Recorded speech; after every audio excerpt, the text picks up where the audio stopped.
Good evening. My name is Joy Conway, and for this week's forum, we were asked to read one of two articles and have a video blog discussing them. The article that I chose for this week's forum is opening up public records in New York. This article was published by the New York Times, and it brought attention to the difficulties New Yorkers are having accessing public records. New Yorkers feel that they are left out of political and ethical issues, along with scandalous issues. This article also suggests a bill could change this and make it easier for public access. In the opening statements, it talks about how in these times this information should be readily accessible. The bill that was mentioned showed that it would have tremendous support from New Yorkers. It would show that the government would be more open and transparent, and that the New Yorkers would feel that the government is not hiding any information from them.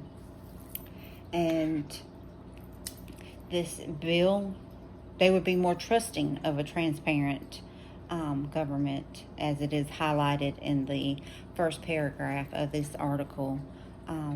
This bill has been introduced, and if the governor is given a chance, it will right the wrongs of denied records in the past, and to make these records accessible. This bill will make the information available to individuals, corporations, and media.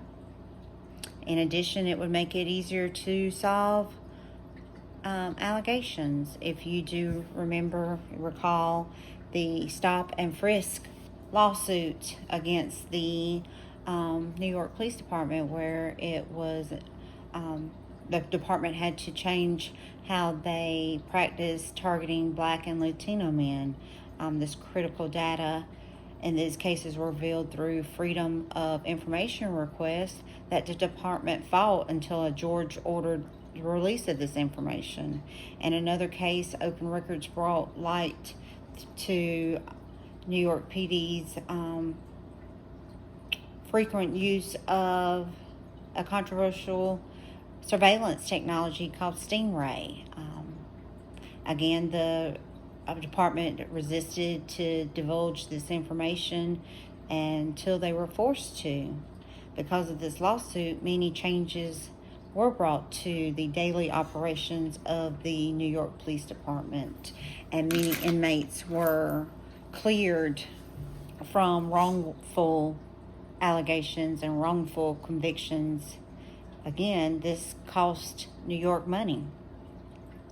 If this bill had already been passed, the prosecutor could have access to this critical data and may have been able to determine guilt or innocence before it got to the court system. This could have saved, the department from lawsuits and individuals from possibly being wrongly incarcerated.